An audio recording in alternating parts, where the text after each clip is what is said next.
AITA for not paying my sister $300 after she kicked me out with nowhere to go. She still wants me to pay. I never thought that moving in with my middle sister would turn into one of the most emotionally draining experiences of my life. At the time, I had just left my oldest sister's house because it was in the process of being sold, and I had nowhere else to go. My middle sister, who was 30 years old and a mother of two, had kindly offered me a place to stay. I was grateful beyond words. Before I moved in, I made sure to have a conversation with her about bills and responsibilities because I didn't want to be a burden. She assured me that I didn't have to worry about anything, that she would take care of the bills, and that my only focus should be my tattoo apprenticeship. At the time, I was just starting out in the tattoo industry, still an apprentice, and not making much money. I wasn't tattooing yet, but I would receive tips from my co-workers, just small amounts here and there. Even though she told me I didn't have to contribute financially, I still tried to help however I could. Any little bit of money I had, I gave to her. If she needed groceries, I would help. If a bill was due and she was struggling, I would give what I had. I even made sure to buy food for her and her kids when she couldn't afford it. It wasn't about money to me, I just wanted to show my appreciation for her letting me stay with her. Living with her, I did everything I could to help around the house. I picked up her kids from school, cleaned the apartment daily, made dinner before she got home from work, and did whatever I could to make things easier for her. I knew she had a lot on her plate, and I wanted to make sure I was contributing in the ways that I could. After some time, I managed to save enough money to buy a small used car. It was nothing fancy, but it was mine, and it gave me a sense of independence. The day I got it, my sister and I went to get it registered, and that's when I found out the tags were expired. There was a $300 fee to get everything straightened out, and I didn't have that kind of money on me at the moment. My sister looked at me and said, "I will take care of it." She didn't mention paying her back, didn't make it sound like it was a loan, she just offered to help, the same way I had helped her many times before. I assumed she was simply doing something nice for me the way I had done for her and her kids. For a while, everything was fine. It wasn't perfect, but I was doing my best to stay out of the way and help however I could. Then things started to change. My sister was going through problems with her husband, and it was clear she was under a lot of stress. At first, she was just moodier than usual, snapping at little things, getting irritated over nothing, but then it escalated. I became her emotional punching bag. Every night before bed, she would come to me and demand money. It wasn't a request. It wasn't a question. It was a demand. If I didn't give her money, she would threaten me. She would say things like, "If you don't pay me, I will throw all your belongings outside, and you'll need to find somewhere else to go because I don't want you here anymore." Hearing those words from my own sister broke me in ways I can't even describe. I would just sit there and cry, trying to understand how we had gotten to this point. I wasn't freeloading off of her. I had done everything I could to make her life easier, and yet she was treating me like I was some kind of burden. She started making cruel comments that cut deeper than anything. "You aren't my family," she said one night, her voice cold and detached. Another time, she told me, "I don't care about you, only my kids." I was devastated. This was the same sister who had once told me she would take care of me, that I didn't have to worry about anything. Now she was treating me like I was nothing. She gave me a deadline. A specific date. She told me that if I wasn't out by then, she would start throwing my things out onto the street. There was no discussion, no compromise, just an order. I had nowhere to go. No backup plan. I felt completely trapped in a place that was supposed to be my home, afraid that at any moment, she would make good on her threats and throw me out with nothing. Every night, I lay in bed, wondering how things had gone so wrong, wondering if there was something I could do to fix it, but the reality was, my sister had already made up her mind. And the worst part? I still loved her. Even after everything she said, after all the ways she made me feel unwanted, she was still my sister, and I couldn't understand why she was doing this to me. Update 1. I was exhausted to the point of breaking. Every night before going to bed, I lay there in the darkness, staring at the ceiling, my chest tight with anxiety. The air in that apartment felt suffocating, heavy with the weight of her words, her threats, her cold indifference. I never knew if that night would be the one where I woke up to find my belongings scattered outside, abandoned like I meant nothing. My heart pounded every time I heard her footsteps pass my door. I flinched at every sound, every movement, dreading the moment she would finally decide she'd had enough of my presence. Sleep didn't come easy, and when it did, it was restless, filled with the same recurring nightmare of being thrown out with nowhere to go. I realized then, I couldn't wait any longer. I couldn't keep living with the fear of being blindsided, of having my things thrown onto the pavement while I stood there helpless.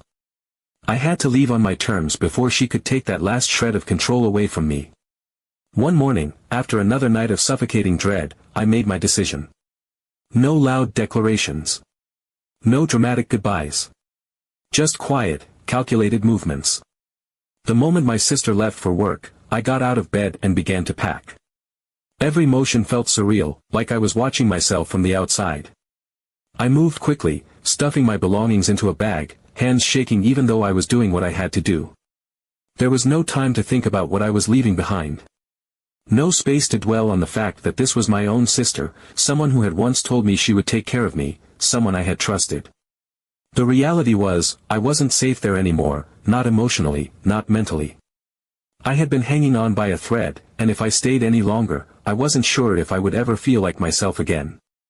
I grabbed my bag, my heart pounding so hard it echoed in my ears. There was no final glance around the room. No hesitation. I walked out, locked the door behind me, and got into my little car. When the engine rumbled to life, I let out a shaky breath.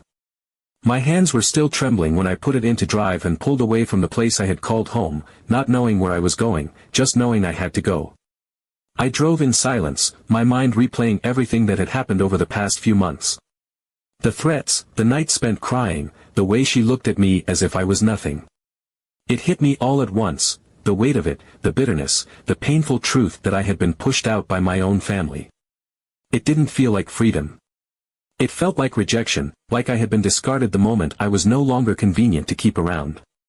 A few hours passed before my phone rang. I saw Emily's name on the screen and hesitated before answering. Her voice was filled with concern the second I picked up. She asked why I hadn't told her, why I had just left without a word. There was something about the way she spoke, like she already knew the answer, like she had suspected things weren't okay but hadn't wanted to pry. I told her everything. Every threat, every cruel comment, every moment of fear I had felt in that apartment. She was silent for a few seconds after I finished, and I could picture her, jaw clenched, trying to keep her anger in check. Then she finally spoke, her voice firm in a way that left no room for argument. "That's wrong. She had no right to treat you like that." An hour later, she called Stephanie. I didn't know what was said, but I knew Emily, and I knew she wasn't going to let it slide. She had always been the kind to stand up for what was right, and I had no doubt she told Stephanie exactly what she thought about the way she had treated me. I didn't expect an apology, I wasn't even sure I wanted one, but when I finally checked my phone, all I saw was a single text from Stephanie: "I didn't think you'd actually leave." That was it. No acknowledgement of what she had done. No regret. Just that one cold, dismissive line. As if she thought I would just take it. As if she thought I would endure her threats and cruelty forever, without ever reaching a breaking point. I stared at the message for a long time before locking my phone and tossing it onto the passenger seat. I felt empty. Drained. But beneath that, there was relief, too. I wasn't in that toxic environment anymore. I wasn't waiting for the next night to bring another round of threats, another reminder that I wasn't wanted. The relief, however, was quickly overshadowed by reality. I had nowhere to go. I spent the next few nights sleeping in my car, parked in a supermarket parking lot. It wasn't comfortable. It wasn't safe. It wasn't sustainable. But at least it was mine. At least no one could threaten to throw me out of it. I tried to find a place to live, but rent in the city was impossibly high, far beyond what I could afford. The money I had wasn't enough, and I was painfully aware of how limited my options were. I had been hoping to figure something out on my own, to find a way to stand on my own 2 feet, but when Emily found out I was sleeping in my car, she didn't give me a choice. She called me, her voice laced with that no-nonsense tone she always used when she had made up her mind. "I can't leave you on the street, come," she said. I hesitated, guilt creeping in. I didn't want to be a burden, but there was no other way out. Update 2. 2 weeks had passed since I left. The first few days were a blur of exhaustion and uncertainty, my body still caught in the cycle of stress I had lived in for months. But slowly, I began to come to my senses. I started to feel like I could breathe again, like I was finally in control of my own life. There was no more walking on eggshells, no more waiting for the next verbal attack, no more feeling like I was nothing but an unwanted guest in a home where I had done everything I could to contribute. But one thing didn't change: Stephanie's messages. At first, they were just demanding. Every day, without fail, my phone would light up with her name, the words blunt and emotionless. She wanted the $300 she had paid for my car registration. She said I owed her, that she had done me a favor and I had to pay her back. I ignored her at first, hoping she would get tired of yelling into the void and move on.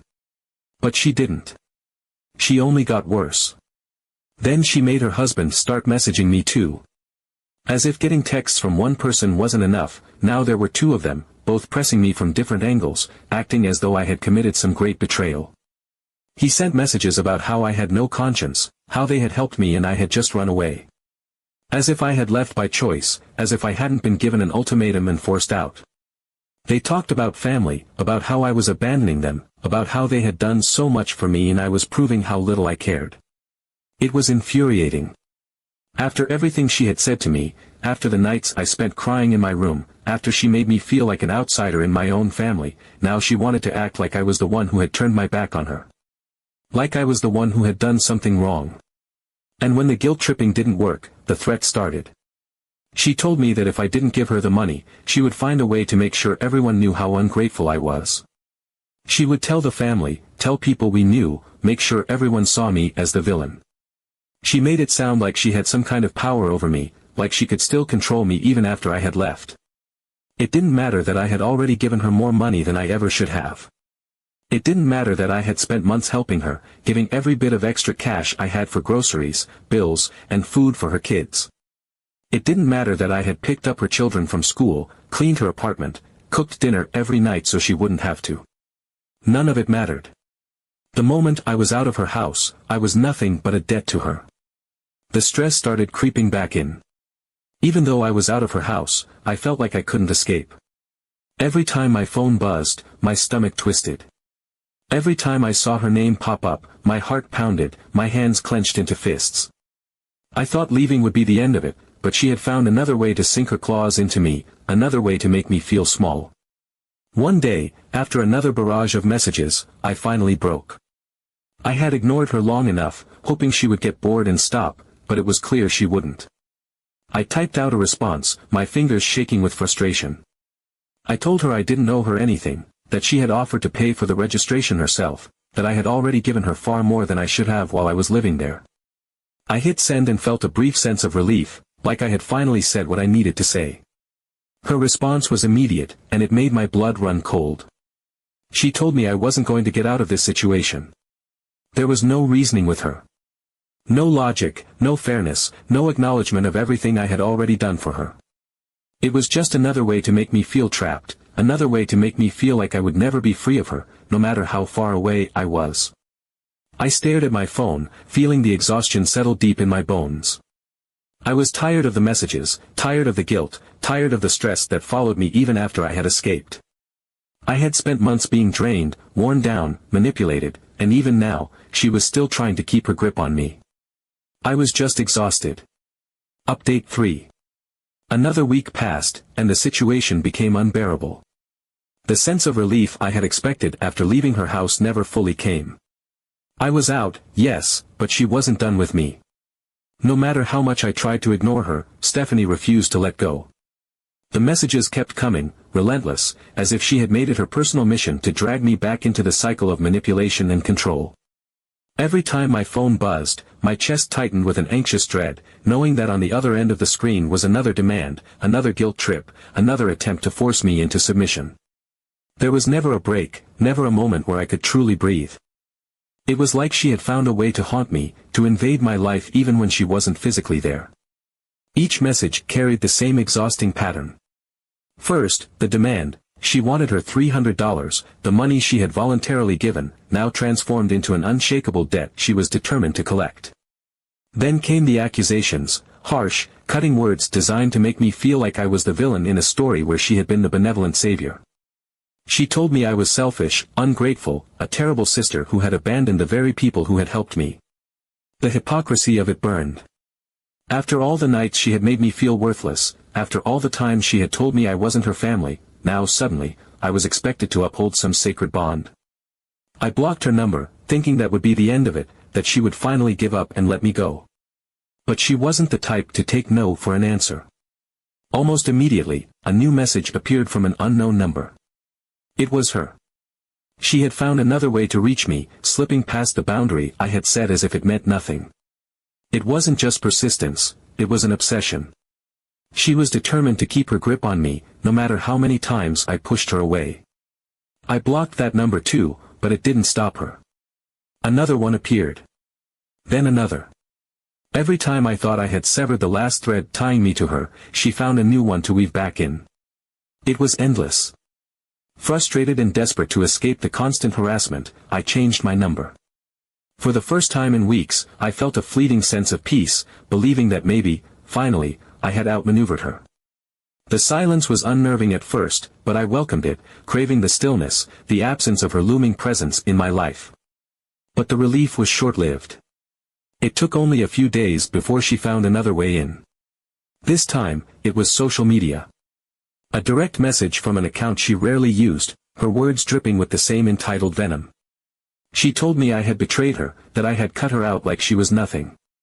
She told me I had no conscience, that I was abandoning my family over something as small as money.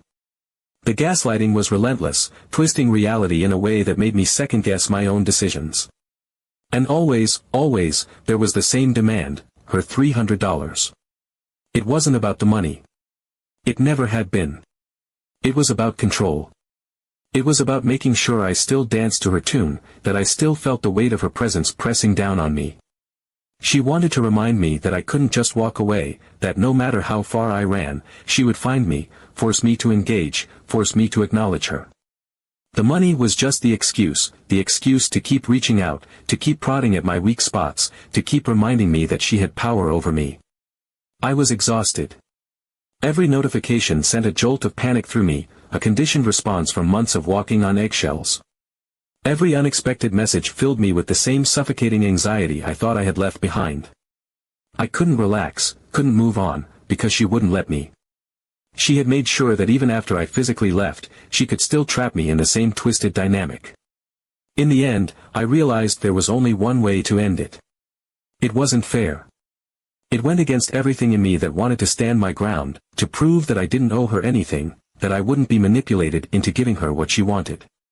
But I couldn't keep living like this. I couldn't keep waking up every morning with the sinking feeling that another message would be waiting for me, another attack, another way for her to drain me of any remaining energy I had left. I had escaped her house, but not her grasp. And the only way to truly be free was to give her what she wanted, to shut the door so firmly that there was no way for her to pry it open again. I transferred the $300 and sent a single message. I told her here was her money, and now she needed to leave me alone. The response came almost instantly, and reading it made my stomach churn. She told me she knew I owed her, that it was good I had finally come to my senses. There was no gratitude, no acknowledgement of everything I had already done for her, no recognition of the sacrifices I had made while living under her roof. Just smug satisfaction, as if she had won, as if she had proven something. Anger rose in me, sharp and bitter, but I refused to give her the satisfaction of a response. Instead, I blocked her. Not just her number. Everywhere. Social media, email, any possible way she could use to reach me. I erased her from my life with the same cold finality she had shown me when she told me I wasn't her family. For the first time in what felt like forever, I felt true relief. There was no more waiting for the next message, no more sinking feeling when I saw her name on my screen, no more being forced to engage in a fight I had never wanted to be a part of. Did it hurt to lose my sister? Yes. But was it necessary? Absolutely. Somewhere deep down, I had always known it would end this way. Family was supposed to be about love, about support, about respect. She had given me none of those things. She had used me, discarded me, and then hunted me down when she realized she could still wring something out of me. That wasn't family. If I had learned anything from this situation, it was that family wasn't about blood. It was about the people who treated you with love and respect. And she had proven, in every way that mattered, that she was not my family.